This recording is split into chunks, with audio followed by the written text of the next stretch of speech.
¿Qué ocurrió con millones de mujeres alemanas cuando el Ejército Rojo irrumpió en su territorio en 1945? ¿Qué significó realmente la palabra victoria para los soldados soviéticos que entraron triunfantes en el corazón del Tercer Reich? Esta es una de las páginas más oscuras de la historia europea, una que casi nunca se cuenta y que cambió para siempre la vida de generaciones enteras.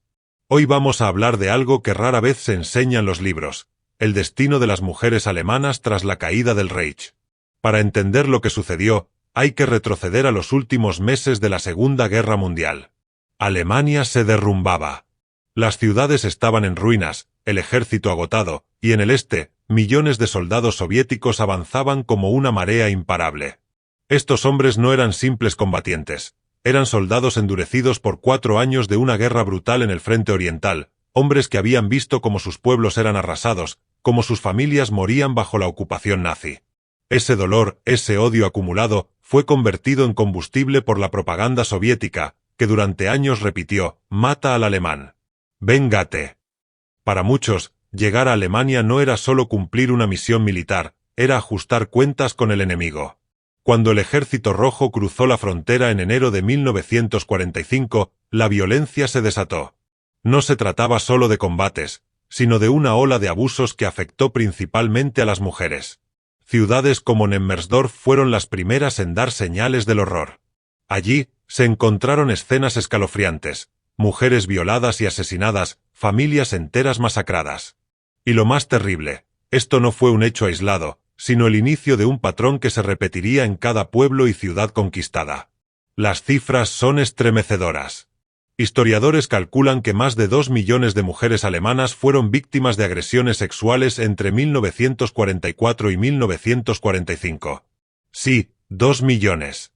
Niñas de 12 años, ancianas de 70. Ninguna edad ofrecía protección. Algunas murieron durante las violaciones, otras, incapaces de soportar el trauma, se suicidaron. Los testimonios son desgarradores: madres que se untaban la cara con hollín para parecer mayores, hermanas que se escondían en desvanes, familias que bebían veneno antes de que los soldados entraran en sus casas. ¿Por qué sucedió esto? La respuesta es compleja. Parte de la explicación está en el deseo de venganza alimentado durante años por la propaganda soviética, que deshumanizó por completo a los alemanes. Otro factor fue la brutalización psicológica de los soldados tras una guerra que los convirtió en máquinas de sobrevivir. Y también influyó la idea, no oficial pero extendida, de que las mujeres eran botín de guerra. Lo cierto es que, aunque hubo oficiales que intentaron detener los abusos, fueron minoría. La mayor parte de la cadena de mando miró hacia otro lado, cuando no justificó abiertamente lo que ocurría. Cuando Berlín cayó en mayo de 1945, el horror alcanzó su punto máximo. La ciudad estaba reducida a escombros, sus habitantes sin comida, sin refugio, sin esperanza. Y en ese caos, las violaciones se produjeron en masa. Hay relatos que describen ataques a plena luz del día, en grupos, incluso en hospitales e iglesias. Un médico berlinés escribió que cada mujer que llegaba a su consulta había sido agredida. Algunas estaban tan destrozadas físicamente que no sobrevivían. Otras, infectadas con enfermedades venéreas, sufrían en silencio. Para muchas, la única salida fue la muerte. Los embarazos forzados fueron otra consecuencia. Solo en Berlín, se estima que 1 de cada 3 mujeres fue violada.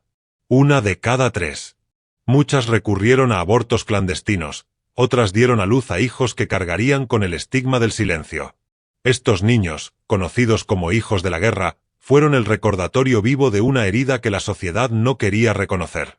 ¿Y qué hicieron los líderes soviéticos? Hay indicios de que Stalin estaba al tanto y no mostró interés en detenerlo. De hecho, se le atribuyen frases que justificaban el comportamiento de sus soldados, bajo la lógica de que habían sufrido demasiado y merecían descansar a su manera. Mientras tanto, en la Alemania derrotada, se instaló un silencio denso. Las mujeres que sobrevivieron no solo enfrentaron el trauma, sino el estigma. Contarlo era casi imposible. ¿Cómo explicar algo que la propia sociedad quería olvidar? Aquí surge una pregunta incómoda: ¿por qué se habla tan poco de esto?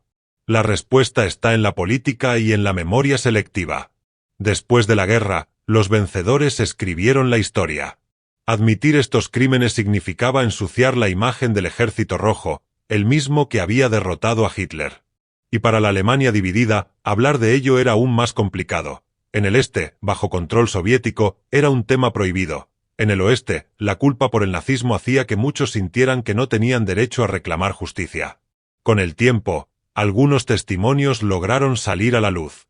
Uno de los más impactantes fue el diario de una mujer berlinesa, publicado con el título Una mujer en Berlín. Allí, la autora relata con crudeza cómo ella y otras vecinas fueron violadas repetidamente, cómo negociaban con los soldados para sobrevivir, cómo la humillación se mezclaba con el hambre. Ese libro fue un escándalo, porque mostraba una realidad que nadie quería aceptar. Y aún así, era solo una voz entre millones silenciadas. La guerra había terminado oficialmente, pero para millones de mujeres, el infierno apenas comenzaba. ¿Cómo se reconstruye una sociedad cuando la mitad de su población femenina ha sido violentada? ¿Cómo se sobrevive al silencio, a la humillación y a la indiferencia? Después de mayo de 1945, Alemania quedó reducida a escombros. Las ciudades estaban destruidas, la economía colapsada y la población luchaba por encontrar comida y refugio. En este escenario, hablar de violaciones era casi imposible. No solo porque era peligroso, sobre todo en la zona controlada por los soviéticos, sino porque la sociedad no quería escuchar. Las mujeres cargaban con la violencia sufrida, y además, con la vergüenza que otros les imponían. En muchos casos, los propios familiares culpaban a las víctimas, preguntando por qué no se habían resistido o cómo habían permitido aquello. La humillación era doble, primero, por lo que les hicieron, después, por el juicio social. En la Alemania Oriental, el tema era tabú absoluto. El gobierno comunista construyó un relato donde el Ejército Rojo era el gran libertador, y cualquier denuncia se consideraba propaganda fascista. Hablar podía costarte la libertad. En la Alemania Occidental había más libertad, pero también más silencio. El país entero se sentía responsable por los crímenes del nazismo, y muchos pensaban que quejarse de lo sucedido era una forma de desviar la culpa. Así nació una cultura del olvido que pesó sobre generaciones. Mientras tanto, las agresiones no se detuvieron de inmediato.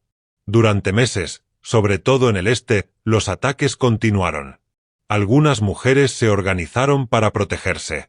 Dormían en sótanos, se disfrazaban de hombres, se cubrían el rostro con barro para parecer enfermas. Incluso hay registros de mujeres que se infligieron heridas para evitar ser atacadas. Aún así, nada parecía suficiente. A esto se sumó un problema sanitario gigantesco, las enfermedades de transmisión sexual. En ciudades como Berlín, en el verano de 1945, los hospitales colapsaron por la cantidad de mujeres infectadas con sífilis o gonorrea. Los tratamientos eran escasos y dolorosos. Para las autoridades soviéticas, la prioridad no eran las víctimas, sino evitar que las enfermedades llegaran a sus tropas. Implementaron controles médicos obligatorios, pero no por compasión, sino por conveniencia militar. Los embarazos forzados fueron otra consecuencia devastadora. Miles de mujeres quedaron embarazadas tras las violaciones. Algunas recurrieron a abortos clandestinos, poniendo en riesgo sus vidas. Otras dieron a luz a niños que la sociedad llamaría hijos de la ocupación. Estos pequeños crecieron en un contexto hostil, donde su origen era un secreto vergonzoso. Muchos fueron abandonados en orfanatos, otros crecieron con madres traumatizadas y familias que los rechazaban. A lo largo de su vida, cargaron con preguntas sin respuesta y con el peso de una historia que nadie quería contarles. Pero la tragedia no terminó ahí. En medio del caos, Alemania necesitaba reconstruirse. Y fueron, en su mayoría, las mujeres quienes asumieron esa tarea. Se las conoció como Trümmerfrauen, las mujeres de los escombros. Ellas limpiaron las calles, levantaron muros, repararon edificios. Sin embargo, detrás de esas imágenes de esfuerzo y resiliencia había heridas invisibles. Muchas de esas mujeres cargaban con traumas profundos, con cuerpos lastimados y almas rotas. Reconstruían una ciudad mientras por dentro seguían derrumbadas. La pregunta inevitable es, ¿hubo justicia? La respuesta corta es no. Pocos casos fueron investigados, y menos aún llegaron a juicio. Los altos mandos aliados tenían otras prioridades: estabilizar Europa, enfrentar la amenaza soviética en la Guerra Fría. Nadie quería abrir un escándalo que ensuciara la imagen del Ejército Rojo, el héroe oficial que había derrotado a Hitler. Reconocer esos crímenes significaba admitir que la línea entre el bien y el mal era mucho más difusa de lo que se quería aceptar. Así que las víctimas fueron sacrificadas en nombre de la política. Incluso décadas después, este tema seguía siendo incómodo. Durante mucho tiempo, la historiografía oficial lo ignoró. En Alemania del Este, la censura era absoluta. En el Oeste, se hablaba poco y sin profundidad. No fue hasta finales del siglo XX que comenzaron a publicarse investigaciones serias y testimonios de sobrevivientes. Uno de los relatos más impactantes sigue siendo el de una mujer en Berlín, un diario escrito por una periodista que vivió en carne propia la violencia en la capital alemana. Su publicación fue un escándalo porque mostraba una verdad brutal. Muchas mujeres, para sobrevivir, tuvieron que negociar con los propios soldados que las habían agredido. La línea entre víctima y superviviente se volvió confusa, dolorosa, imposible de juzgar con la comodidad del presente. Y aquí surge una reflexión importante. Lo que ocurrió en Alemania en 1945 no fue un hecho aislado. La violencia sexual ha sido una constante en las guerras, desde la antigüedad hasta nuestros días. En los Balcanes, en África, en Oriente Medio, se repite el mismo patrón. ¿Por qué? Porque la guerra deshumaniza. El enemigo deja de ser persona y se convierte en objeto. En ese contexto, la mujer se transforma en símbolo de dominio, en trofeo que reafirma el poder del vencedor.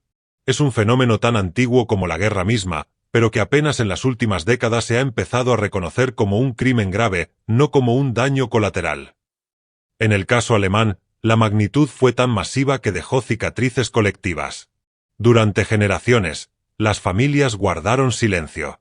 Muchas mujeres nunca contaron lo que les pasó, otras lo hicieron solo cuando eran ancianas. Y las que hablaron, a menudo, enfrentaron rechazo o incredulidad. Porque admitir esto es incómodo, destruye la imagen heroica del Ejército Rojo, cuestiona la narrativa de la guerra justa, obliga a mirar la historia sin filtros. Hoy, casi 80 años después, seguimos aprendiendo de esos testimonios. Y lo que más conmueve no son los detalles de la violencia, sino lo que vino después. La soledad, la vergüenza impuesta, el silencio. Muchas sobrevivientes han dicho que lo más doloroso no fue la agresión en sí, sino la indiferencia del mundo. Nadie quiso escucharlas. Nadie quiso reconocerlas. Y ese abandono es una herida que no cerró. ¿Y qué podemos aprender de todo esto? Que la historia no es blanco y negro. Que incluso en las guerras que consideramos justas, se cometen atrocidades. Que la victoria de un bando no convierte automáticamente en inocentes a sus soldados. Y que callar estas verdades solo garantiza que se repitan. Antes de terminar, si llegaste hasta aquí, gracias por escuchar una historia que durante décadas fue silenciada. Si quieres descubrir más relatos que muestran el lado oculto de la historia, suscríbete. Porque lo que viene en este canal no son simples fechas o nombres, son historias humanas, reales, que nos obligan a pensar. Porque recordar no es solo mirar atrás, es comprender para no repetir. Y este relato, como tantos otros, nos enseña algo esencial, que la violencia no distingue bandos, que la guerra, cuando estalla, arrasa con todo, incluso con la inocencia de quienes no empuñaron un arma.